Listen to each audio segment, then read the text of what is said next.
3, 2, 1. Ya, selamat sore kawan-kawan. Kembali setiap Rabu rutin kita di acara pembaca Kobam.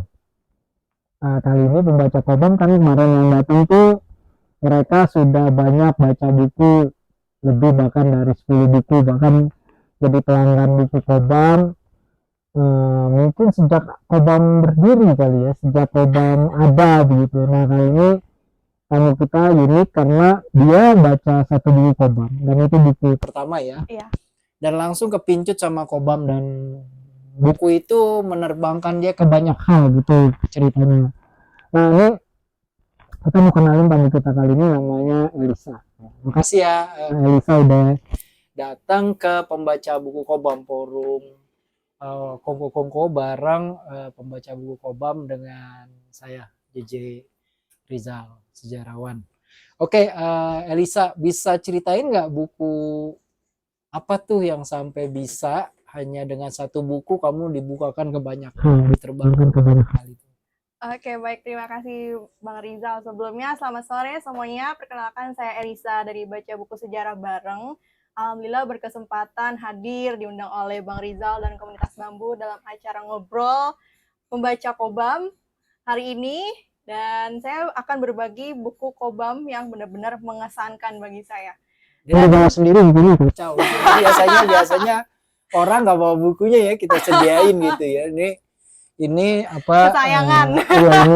Ini apa? Buku ini dibawa sendiri. Dan tapi nanti buku ini akan dapat diskon 30% khusus selama live. Kalau beli selama live. Wah, ya. 30% nih buku berkas dari sudah. Kamu bisa jelasin nggak bukunya isinya apa sih sampai begitu rupa? Buku begitu rupa mempengaruhi kamu ya, baru satu baca terus langsung ngerasa gimana gitu. Saya jelasin dulu ya kenapa saya bisa akhirnya punya buku ini. Jadi tuh tanggal 4 Februari 2022 kan Kobam buka PO ya. PO Berkas Genosida Indonesia. Nah, saya pengen karena di QWERTY sama Kadela, oh ini buku bagus nih, masuk sejarah 65.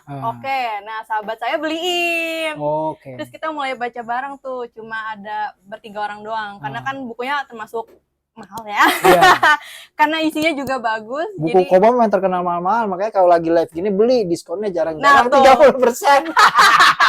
Nah, jangan lupa makanya beli. Karena benar-benar parah banget sih. Terus udah gitu, kita baca bareng awal-awal, terus ngobrol dong di space gimana pas baca barengnya itu. Awalnya saya nggak nyangka kalau ternyata buku ini seperti ini. Seperti ini gimana? Bener-bener ngebuka tabir yang selama ini kita nggak pernah tahu. Maksudnya tabir apa tuh? Aduh, Ngania di spill Ngania tentang Waspadalah. saya hati-hati takut ngilang. Halo kontras. Aduh. Jadi tentang 65, bagaimana para korban PKI, terutama penyintasnya, keluarga penyintasnya itu dihabiskan secara, aduh saya nggak bisa ngebayangin, keji, brutal, kejam banget. Dan itu ketahuan siapa pelakunya.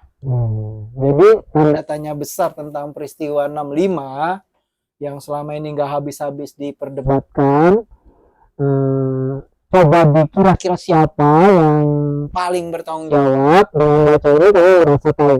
Ya, karena maksudnya tahu ini bukan ini ya, tapi dengan bukti-bukti yang konkret gitu. Betul sekali. Dalam buku ini Jess Malvin menceritakan semuanya berdasarkan bukti yang dia dapatkan di mantan bekas rumah Kepala BIN di Aceh, yang sekarang jadi perpustakaan Aceh. Dan di situ saya sebelumnya nggak pernah diceritain mengenai 65. Apa sih itu 65? Kenapa begitu keji dan kenapa tabu? Kalau sebenarnya lahir tahun berapa sih? 97. Lahir tahun 97 ini. Ketahuan nih. Enggak, ini menarik ya, karena kan pertanyaan itu jarang ya ditanyakan oleh generasi yang lahir sama kayak kamu gitu, tahun 90-an gitu. Kan tahun yang kamu nggak ngalami zaman Soeharto, karena kamu kan baru 1 tahun ya. Iya, itu juga diumpetin. Iya. Jadi selama itu kamu kan pasti akan makan informasi ya, walaupun kamu kemudian dari generasi yang datang kemudian setelah dibebaskan semua informasi, tapi kan tetap aja banyak buku-buku yang sebenarnya menjelaskan dan menggambarkan peristiwa itu secara saintifik itu nggak dianggap gitu ya. Iya. Propaganda tentang peristiwa itu jauh lebih banyak. Nah, jadi kamu nih bukan mencari ya informasi sejarah sebenarnya seperti apa sih peristiwa itu, tapi kebetulan teman kamu menghadiahi. Iya. Dan tiba-tiba kamu merasa mendapat pencerahan gitu. Secara nggak langsung kayak diracunin sama Kadela. Oke. Emang Kadela nih racunnya baca buku sejarah bareng. Jadi teman-teman pasti bakalan keracunan terus. Makanya jangan lupa ya guys beli bukunya di komunitas kamu. Jadi waktu kamu baca buku ini, terus kamu sebelumnya punya persepsi apa tuh tentang peristiwa itu? Saya hanya tahu bahwa anggota PK ini bermasalah, bersalah, bahwa mereka tuh seperti musuh negara. Oke. Dan pokoknya semua serba berdosa banget. Oh, berarti kamu sebagai generasi yang lahir tahun 97 dan sudah tidak mengalami zaman Pak Harto di mana propaganda dan doktrin itu harusnya sudah nggak ada karena ada kebebasan informasi. Tetap aja kamu masih dapat informasi bahwa sama seperti pandangan zaman Soeharto ya. Iya. Karena di dan itu bukan kamu doang. Iya. Sampai saat ini pun kalau dilihat di Twitter ya, itu kawan-kawan juga pada apaan sih 65 yang akhir-akhir ini sempat rame perihal 98. Kenapa begitu banyaknya informasi yang benar-benar berbeda dari buku sejarah maupun aslinya. Oke. Kita punya juga sih buku 98 ya, hari-hari terakhir Soeharto ya, jadi kalau mau dapat penjelasan yang lebih gamblang juga pasca 98 perkembangan masyarakat Islam yang mayoritas di Indonesia juga kita punya bukunya ya. Tapi balik lagi ke buku ini, jadi kamu tuh aktif satu kelompok diskusi. Pertanyaannya kenapa milih buku ini? Itu menarik. Karena ini bukunya bagus banget. Sampulnya satu. Ini pasti sampul selalu jadi hal yang menarik. Kalau dia cantik, saya tertarik. Ini timbul. Ini juga darah-darah ini nggak hanya plong gitu aja, ini timbul nih, enak dipegang-pegang. Dan kemudian saya mau makasih juga ke Mbak Uswa. Ini terjemahannya, transliterasinya sangat bagus sekali. Mbak Uswa itu kerja bareng sama Jos luar biasa. Iya, makanya saya pengen banget kalau ada Mbak Uswanya mau. Udah live langsung. Bilang di sini aja tuh Mbak Uswa. Makasih banyak Mbak Uswa, kerjanya mantap. Terus kemudian juga cerita ini apa sih 65, apa sih emang bener seperti yang beredar di masyarakat, ceritanya seperti itu. Dari awal saya baca, saya nggak nyangka kalau itu bikin saya kena panic attack, anxiety, bahkan nyaris muntah selama 2 minggu. Mual-mual, pusing, nggak bisa tidur, nangis terus, itu udah kayak orang depresi parah. Karena ya balik lagi tadi, dia melakukan hal seperti itu pada orang-orang yang benar-benar tidak bersalah, bahkan tidak tahu apapun, karena satu keluarganya, anggota keluarganya yang ikut itu. Jadi ini waktu kamu baca bareng di baca sejarah bersama ya? Baca buku sejarah bareng. Baca buku sejarah bareng. Itu yang teman-teman yang lain perasaannya gimana baca? Pada nggak kuat juga. Tapi yang menarik mereka tuh pernah punya gak bayangan bahwa bacaan yang mereka pilih ini itu akan mengguncang perasaan mereka dan kepercayaan mereka terhadap peristiwa di masa lalu. Iya pastinya. Sebelumnya mereka sama kayak kamu gak? Iya. Tapi kecuali untuk yang sepuh-sepuh ya, anggota baca buku sejarah barengnya sepuh seperti Kadela, Mas Seno dan Bang Hadi itu emang udah fokusnya suka baca 65 dan 98. Jadi ya mereka mengerti dan oh iya emang benar seperti itu. Tapi Kadela yang memang fokusnya di 65, dia masih aja suka, aduh aku nggak kuat, ampun. Tapi kenapa pilihannya waktu itu buku ini ya, nggak bukunya Pak Jeffrey Robinson duluan ya Pak Jeff? Jadi kan buku ini istilahnya sapuan yang mikro ya, yang kecil di satu tempat di Aceh, tapi bisa menjelaskan seluruh akar masalah dan peristiwa itu sebenarnya di mana, aktor utamanya siapa. Kalau kita melihat selama ini Amerika ikut serta CIA gitu, itu keliru gitu ya, karena ternyata bukan kayak seperti penggambaran yang orang sering sebut bahwa ini permainan luar gitu ya. Tapi eh, ada buku satu yang kita terbitin juga, judulnya Musim Menjagal ya. Nah iya, itu Musim termasuk Menjagal. salah satu rekomendasi 65. Itu justru menggambarkan yang holistiknya, yang gambaran besarnya ya, peristiwa di seluruh Indonesia. Jadi itu kayak semacam dua keping mata, dua wajah dalam satu mata uang gitu. Lu baca ini yang dapat perspektif besarnya, yang ini lu kita kasih bukti mikronya gitu. Ini kayak gini loh, bukti mikronya itu konkretnya kayak begini. Waktu itu memang langsung milihnya ini ya, langsung milihnya. Iya. Apa, karena memang Melvin. Setahun terakhir itu saya baru berkecimpungan lagi di baca buku. Jadi ya pas tiba-tiba ambilnya ini, kayaknya saya nggak tahu dia salah langkah apa gimana, kecebur apa gimana. Tapi enggak, waktu itu keputusan ini. tim atau bukan sih, pemilihan buku apa, buku Just Melvin, keputusan tim baca bersama sejarah itu. Enggak, itu kita karena beberapa orang ikut PO, jadi ayo ngadain baca bareng yuk, gitu. Dan setelah ngobrol gitu, saya direkrut sama Kadela buat jadi anggota baca buku sejarah bareng. Tadi kamu bilang nih baca ini 2 minggu, selesai. Itu masa-masa transisi ketika lagi depresi. Karena ini. Bacanya sendiri berapa lama? 1 bulan. Selesai? Iya. Halaman demi halaman? Iya. Dan hampir hafal dan tahu di mana ini, di mana itu gitu. Iya, jadi di minggu-minggu terakhir sebelum ngobrolin buku ini bareng-bareng sama teman-teman baru nyelesain. Karena mau nggak mau harus diselesain.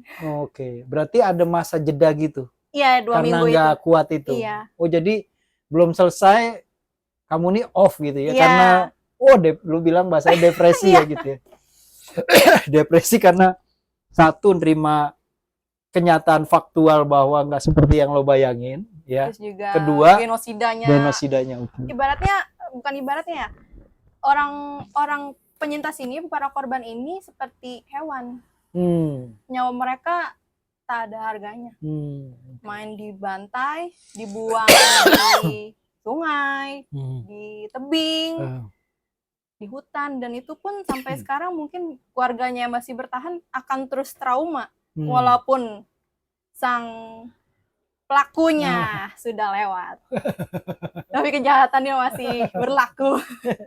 Ini dia baca satu buku ya, bisa jadi cerita yang menarik bagaimana generasi baru itu mencari kebenaran sejarah ya. Itu yang paling menarik sebenarnya. Jadi selama ini kan tidak disediakan, malah dikecoh gitu ya, dibuat banyak tabir asap sehingga apa yang selama ini dianggap benar itu supaya tetap orang anggap itu sebagai kebenaran gitu. Tapi kamu dengan cara sendiri bersama teman-teman mencari dan menemukan dan kemudian sok ya. Jadi kalau ada yang bilang generasi baru itu, anak-anak muda itu buta sejarah, itu keliru loh.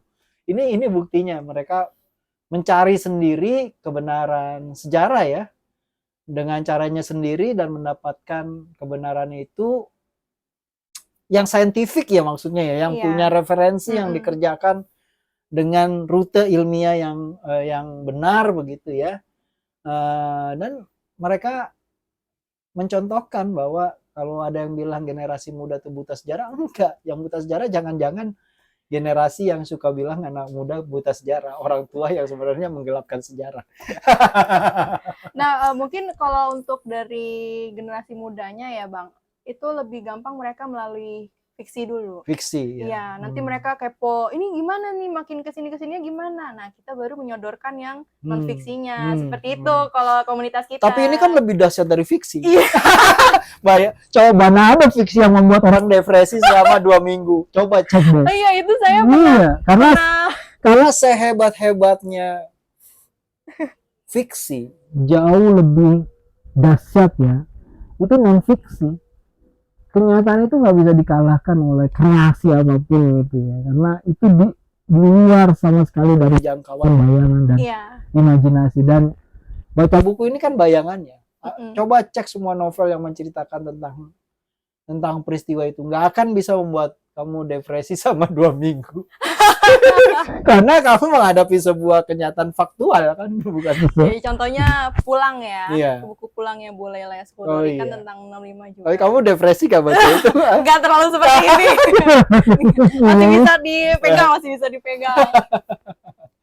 So, jadi kita tuh punya banyak sebenarnya buku-buku yang seperti ini yang sebenarnya juga menjadi bagian menyediakan wacana ya, alternatif, cara pandang alternatif terhadap. Ya kita seneng ya, maksudnya sekarang ketemu pembaca Kobam bahwa kita suka kaget nih, Aldo nih yang ngurusin sosmed nih kalau presentasi selalu bikin saya senang karena pembaca Kobam tuh bergeser selama 10 tahun terakhir. Ini kita udah mau 25 tahun ya, besok tanggal 20 Mei. Sekarang tuh lebih banyak umurnya berapa tuh? 18 sampai 35 ya. Jadi dulu tuh pembaca Kobam tuh udah tua-tua gitu. Jadi gue ngerasa nggak punya harapan gitu untuk pencerahan sejarah gitu ya. Tapi begitu Aldo presentasi gitu ya di sosmed, yang mengakses, yang belanja gitu, banyakan generasi muda tuh menyenangkan banget. Apalagi dengar lo gitu ya dan teman-teman gitu bisa memilih buku Kobam dan mendiskusikannya dan menganggapnya jadi bagian yang penting bahwa dalam hidup lo itu pernah dapat sesuatu yang faktual gitu yang selama ini kayaknya nggak kayak begitu gitu. Ternyata sekarang lo dapat penggambaran yang lebih faktual ya. Itu thank you. Ini mengesankan banget sih. Oh ya, ada di Twitter itu saya pernah bales sebuah QRT dari Little Best. Jadi ceritanya gini, dia nanya apa buku yang paling bikin kalian trigger? Kenapa? Dan boleh nggak ceritain ke triggernya gimana? Nah, saya jelasin dong tuh selama 2 minggu begitu. Pokoknya di buku gimana manusia benar-benar kejam sesamanya dan benar-benar seperti melihat manusia lainnya tuh hanya seperti ya udah gitu aja. Dan itu di like sama Bintang Emon. Itu hampir 8.000 likes di Twitter. Bintang Emon tuh suka nge-like kita, bahkan suka pajakin diri kita, tapi nggak pernah mention kita. Semoga abis ini Bintang Emon mau ya. Nggak usah. Udah secret admirer aja Bintang Emon. Cukup, kita di Kobam udah cukup senang karena secret admirer kita tuh banyak ya. Jadi kalau ketemu gitu kita kaget gitu, oh dia ternyata secret admirer Kobam gitu. Jadi ada yang terbuka maupun tertutup, jadi nggak masalah, yang penting dia secret admirer Kobam, udah cukup, kita guys. Nah, ada pengalaman lain lagi gak? Jadi selama kamu baca buku ini, kamu aktif di sosmed gitu ya, kayak yang tadi gitu, masih ada lagi gak? Dari buku ini saya jadi banyak belajar, sebenarnya banyak hal yang masih saya belum ketahui. Dan sebenarnya juga ngiler ya buku-bukunya Kobam, tapi belum bisa beli. Kalau bisa borong ya, saat itu borong ya, tapi belum bisa. Jadi memang masih banyak hal yang belum saya ketahui. Jadi melalui buku Kobam, salah satunya saya pasti bisa tahu salah satu hal yang belum saya ketahui. Seperti itu. Kalau next pilihan buku kamu nih apa nih? Misalnya yang pengen kamu tahu masalah apa nih yang pengen tergugah juga gitu? Biasanya perihal Jawa sih. Oke, misalnya Gajah Mada, kita nerbitin tuh sama Gajah Mada. Nih yang mau tahu misalnya gimana sih Gajah Mada, siapa sih ya? Nih ada biografi politik. Jawa Tempo dulu. Oh, Jawa Tempo dulu. Jawa Tempo dulu. Ini bukunya ya. Iya itu. Oh, ini seri memang ada Jawa, ada Sumatera ya. Ada Singapura, ada Indonesia Timur. Jadi itu seri. Jadi kita nerbitin seri sebenarnya mengantarkan kita mau ngelihat Sumatera lebih dari daerah-daerah Indonesia lebih dari 500 tahun ke belakang mundur gitu.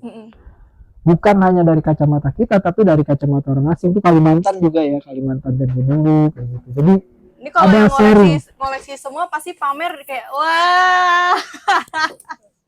Kamu tuh orang aneh, orang pamer tuh sepatu, orang pamer Kalau di Twitter rata-rata nge-follow saya itu koleksi-koleksi buku yang dipamerin. iya kan, misalnya apa? Koleksinya Pramudia Anantathur. Oke. Gitu. Terus Wah.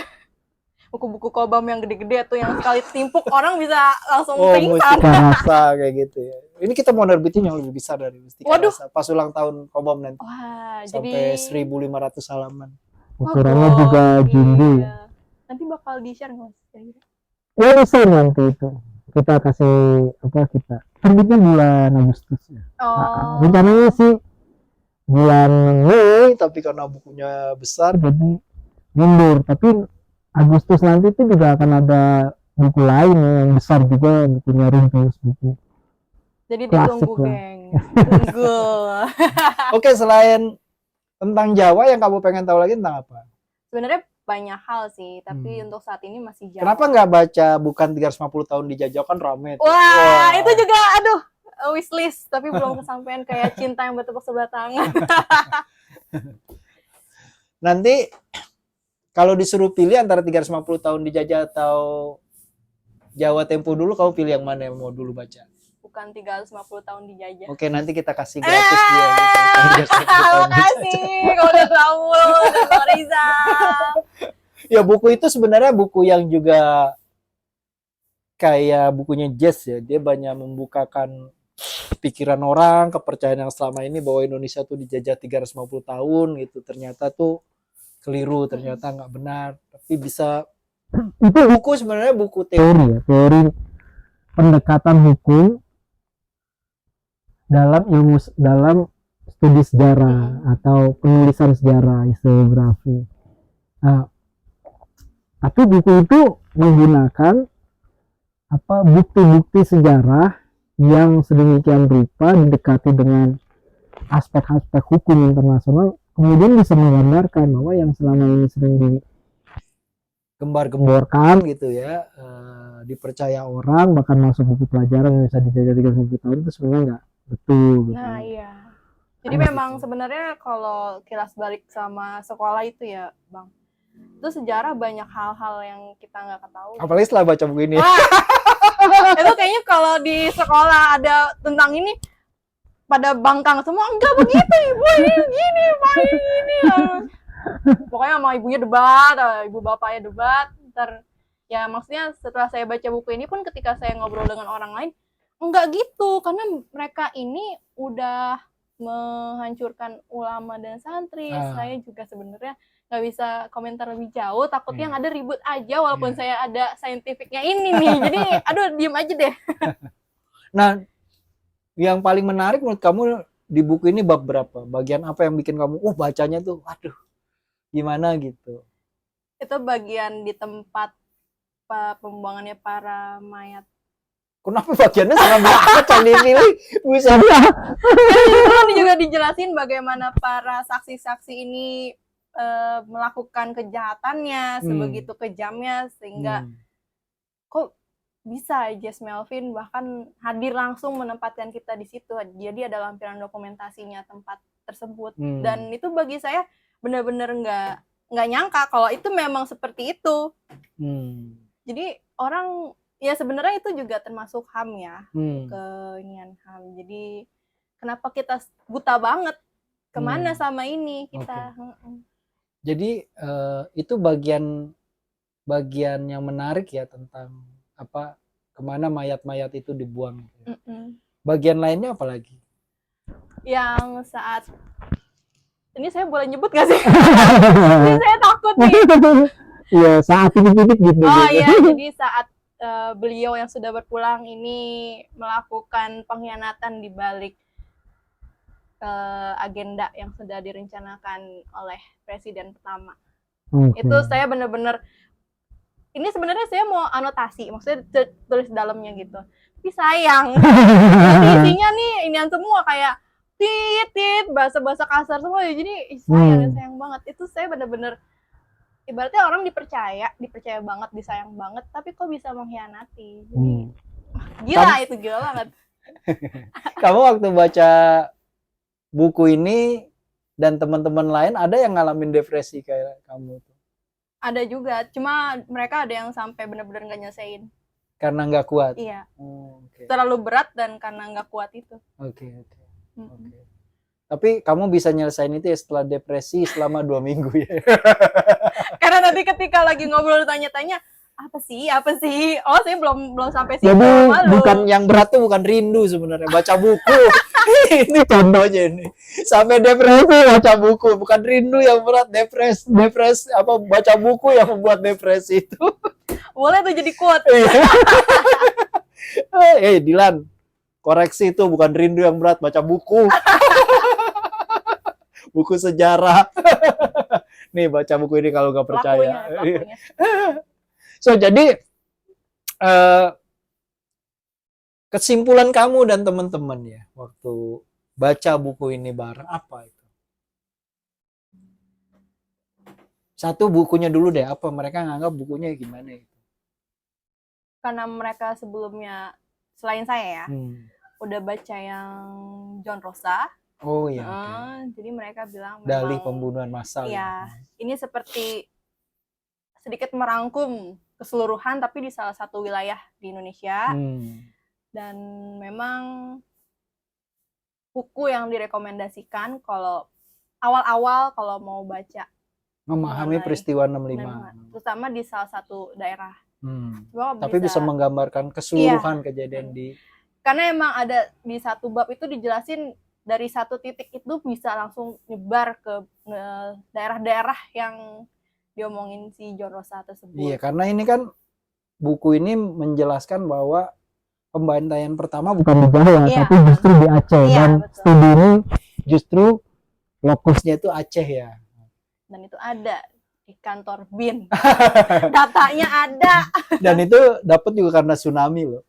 Iya kan, dijelaskan kalau nggak ada tsunami itu jadi tangan Tuhan yang menggerakkan data itu akhirnya bisa terbuka. Kalau nggak ada tsunami mungkin data itu nggak pernah akan terbuka dan buku ini nggak akan pernah lahir dan nggak ada yang depresi selama 2 minggu juga ya baca baca buku. Nah kemudian juga kalau teman-teman kepo kan biasanya baca fiksi tentang 65 itu banyak tuh. Nah, kalau mau lanjut bisa langsung ke sini atau yang dari pembunuhan massal dan kita ini termasuk yang sangat lengkap banget Bang. Selain buku yang lain ya, maksudnya saya kan belum baca. Maksudnya untuk awal baca saya langsung nangkep semuanya. Jadi memang untuk buku yang pertama dan paling berkesan bagi saya buku dari Cobham adalah ini. Redaksionalnya gimana tadi? Kamu bilang redaksionalnya, editannya, penyuntingannya, terjemahannya? Iya.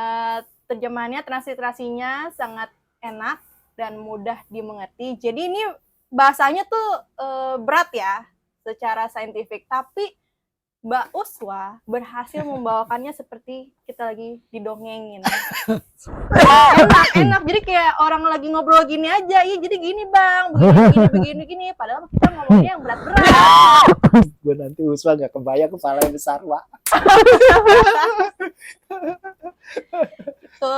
Terus jadi enak. Ini termasuk koleksi yang paling saya suka. Oke. Kamu di rumah punya berapa buku? Apa nih? Buku Cobham aja? Bukan, seluruhnya buku itu. Ada 70-an. Sejak kapan punya minat baca? Dari kecil, karena di keluarga seneng baca. Suka nulis juga? Nulis sih ya, tapi udah nggak lanjut. Ada pertanyaan nggak? Atau komen? Komen lumayan banyak. Oke, dibacain dulu ya. Itu Dela ya? Oh, Dela. Dela, kapan tuh kamu sama teman-teman mau jadi tamu di sini? Kalau mau weekend kita bisa atur. Tuh. Udah oke. Salam Kak Elisa.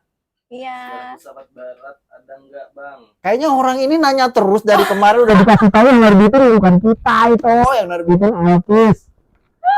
Bukan. Pustaka Pelajar. Bernard Russell. Salam Bang Rizal dan kru. Selamat atas 20 tahun pengabdiannya. 25 dan korupsi. Penasaran sama buku yang tadi tuh yang mau terbit, buku baru Cobham. Oh, kota-kota di Indonesia itu karyanya Margo Kusuma-Wijaya, hampir 1.500 halaman, ukuran lebih besar dari Mustika Rasa ya, 3 jilid ya. Terbit Agustus, dan Agustus juga mudah-mudahan didoain itu akan terbit buku mungkin lebih dari 1.200 halaman, rintis, buku klasik. Ahli botani ilmu tumbuh-tumbuhan pertama yang berkarya di Ambon. Wah, gokil. Itu bisa jadi racun. Ya, spoiler. Bukan spoiler lagi itu. Pokoknya itu buku yang akan membuat kita sadar bahwa sejarah ilmu pengetahuan Indonesia itu luar biasa. Menghasilkan orang-orang yang bilang bisa dikatakan sebagai saintis kelas dunia. Kita nerbitin Wallace ya, Baldo ya. Itu kan Wallace ini kan orang yang sebenarnya berada di balik Charles Darwin, sehingga memungkinkan Charles Darwin itu melahirkan teori evolusi. Dari mana asal teori evolusi itu? Ya, ini yang menjadi polemik. Bahkan sekarang orang harus bilang, kita harus menyebut dalam satu napas 2 nama sekaligus tentang siapa yang melahirkan teori evolusi. Kita harus menyebut Alfred Russel Wallace dan Darwin. Jadi yang menemukan sebenarnya ya Wallace ini ketika dia terbaring sakit di Ternate, pusat markas dia bekerja sebagai naturalis. Dia kirim surat tuh ke Wallace, dan Wallace baca, Darwin baca sambil bergetar dan bilang, "Eureka, ini yang saya cari," gitu. Dan kemudian dia pidato di Linnean Society dan dapat surat dari Wallace yang menginspirasi dia untuk melahirkan yang kemudian orang sebut sebagai teori evolusi. Tapi karena Wallace bukan sekolahnya yang beres ya, bukannya doktor, bukannya profesor, gelarnya nggak berlapis-lapis dan orang kismin, Bukan jadi ilmuwan lah mungkin ibaratnya. nggak dianggap ya, dianggap amatir, jadi ya yang punya nama, yang punya gelar. Jadi Wallace nih saintis dunia, besok kita mau gandengkan dengan Rumphius yang bekerja di timur. Jadi kita mau ngomong bahwa Indonesia bagian timur itu justru mataharinya Indonesia dalam sains, dalam ilmu pengetahuan. Jadi kalau kita mau kembali berjaya, harus menjadikan sains sebagai panglima dan porosnya ada di timur. Mantap. Nah itu kira-kira bocorannya ya, bocorannya. Ada lagi ya? Poin guys. Pembantaian terhadap siapa di tahun 6566? Balik lagi ke dia. Ini kita lagi cerita tentang peristiwa 65, buku pilihan Elisa ini. Di sini berkas genosida, mekanika pembunuhan massal 6566. Ini tentang peristiwa apa ya, yang sering disebut sebagai 30S. Ya, Itu kan peristiwa yang gelap dalam sejarah kita, masih menjadi polemik, tanda tanya. Setiap bulan September orang selalu ribut, putar film atau tidak putar film, kalau putar film gimana, kalau nggak putar film gimana, begitu ya. Siapa pelakunya, ya. Buku-buku tiba-tiba diserbu ke toko gitu karena dianggap berbahaya, gitu. Nah, yang paling menarik menurut saya apa yang dilakukan sama Elisa dan teman-temannya di baca buku secara bersama, sejarah bareng. Mereka tuh cari sendiri informasi yang benar. Mereka nggak mau pusing dengan putar film apa nggak putar film gitu, siapa pelakunya gitu ya, bener gak yang tanggung jawab itu sebenarnya PKI atau siapa, betul gak Amerika terlibat.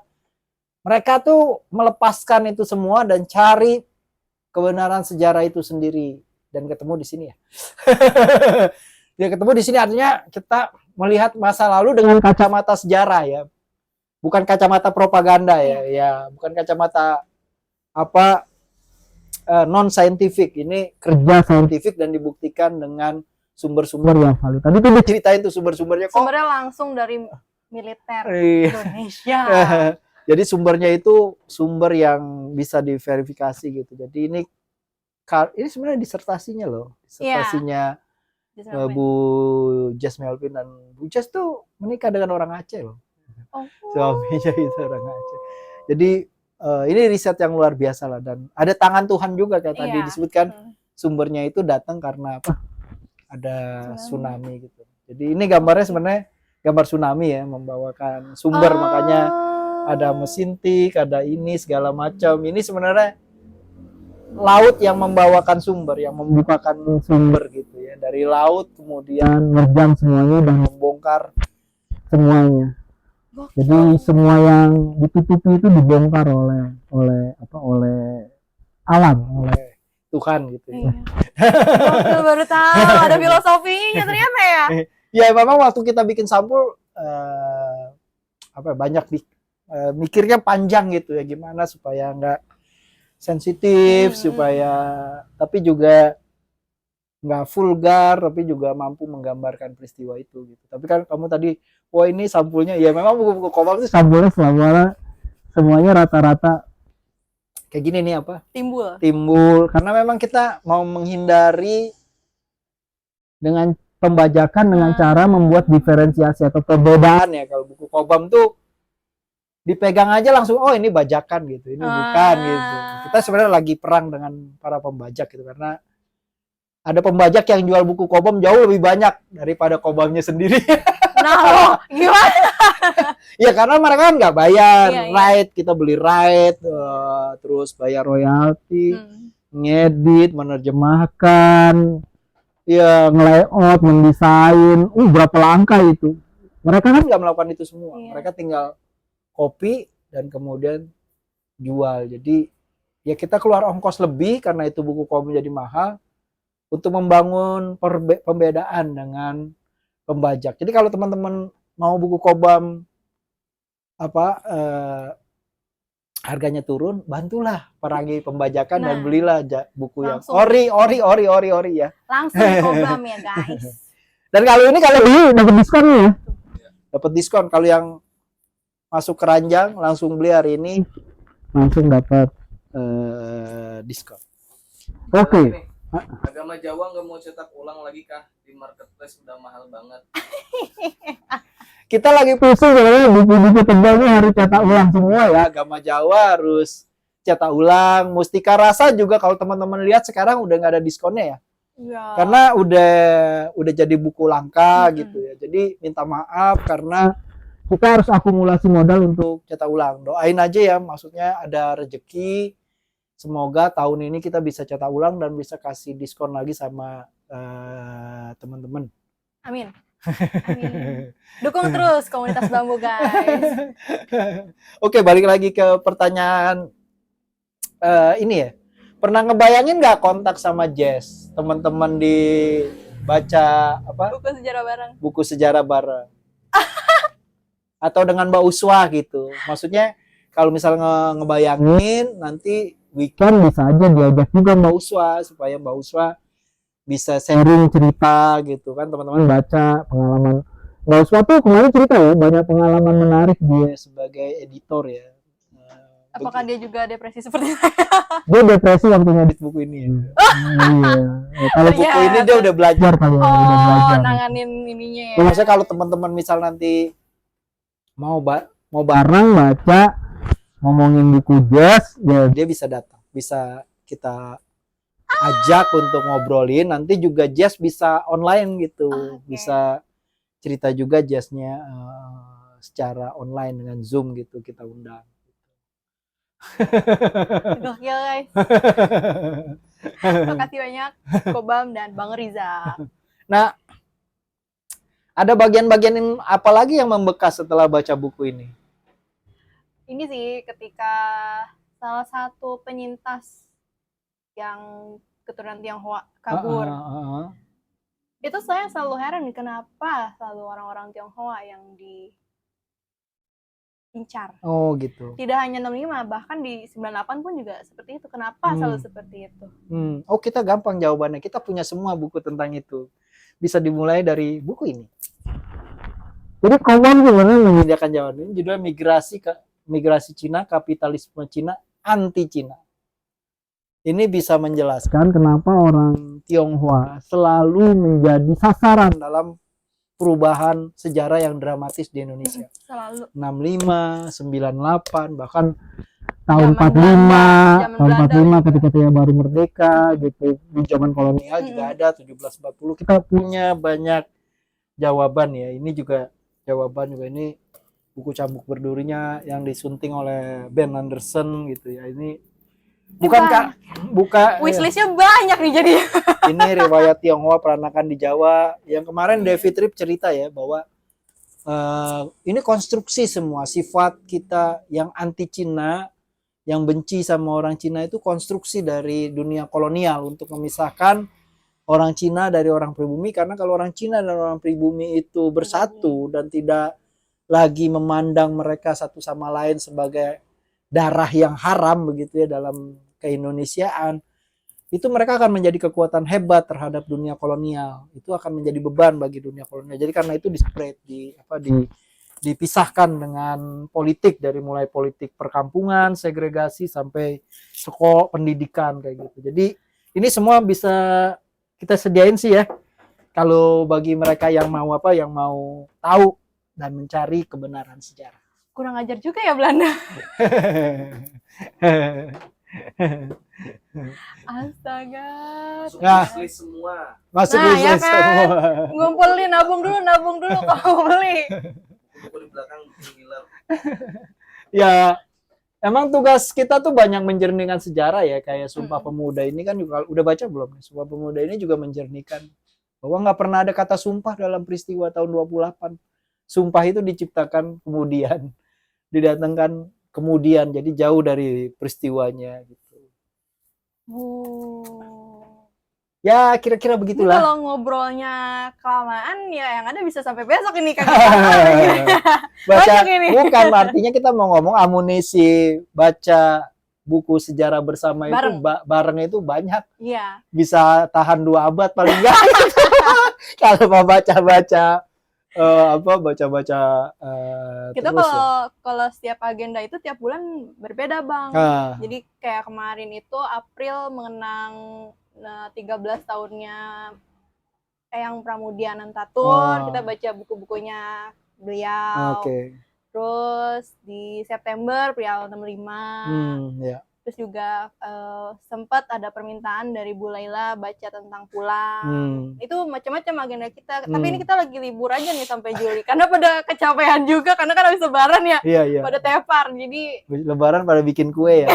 Makan opor. Karena kalau baca buku ntar depresi, nggak bisa lebaran.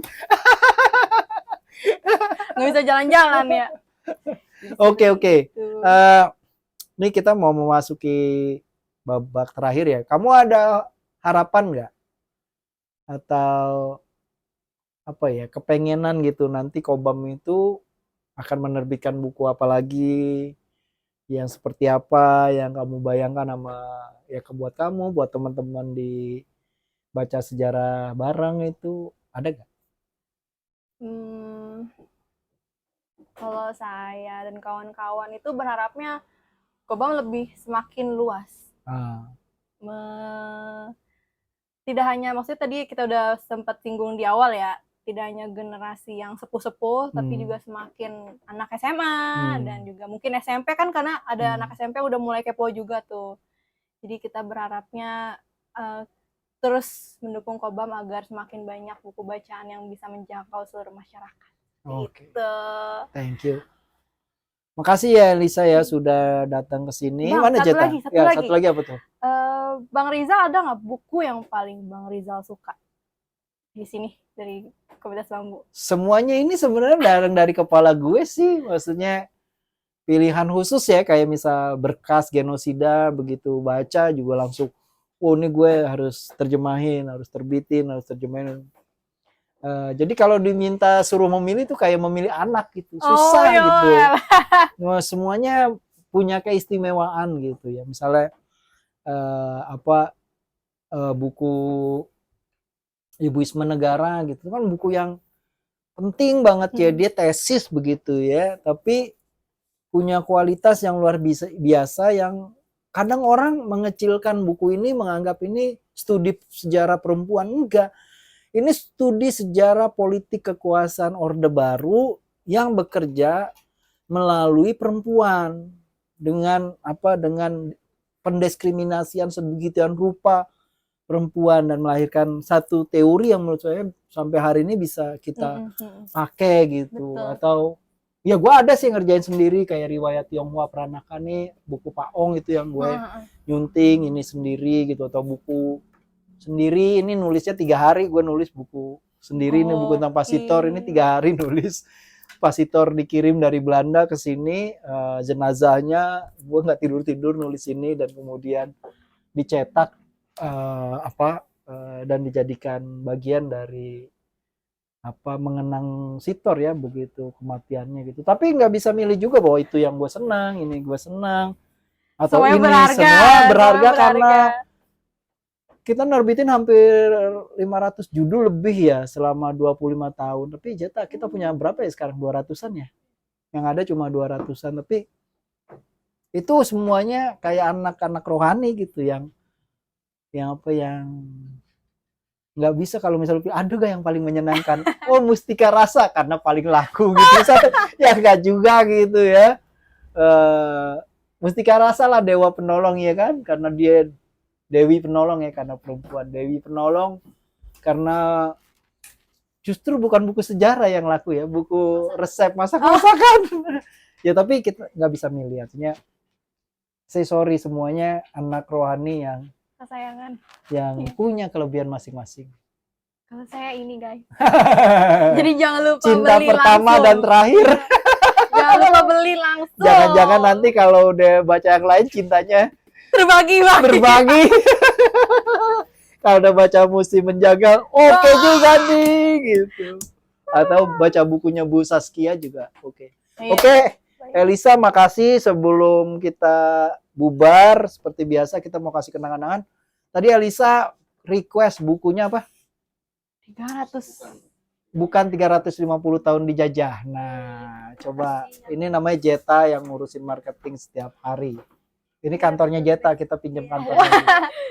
Terima kasih. Iya. Makasih. Nah, ini, Kubang. makasih ya Elisa sudah datang ke Kobam jauh-jauh. Kamu di mana rumahnya? Ciganjur. Oh, Ciganjur dekat ya. Aduh, kira Cianjur. Terima kasih banyak Oke, semuanya makasih yang teman-teman. udah Sampai ikutan jumpa live. Rabu depan ya. Sabtu ini kita mau 25 tahun, mohon doa supaya Kobam tetap bisa bertahan dan nerbitin buku-buku yang hanya dibaca orang hilaf. Dirgahayu Kobam ke-25.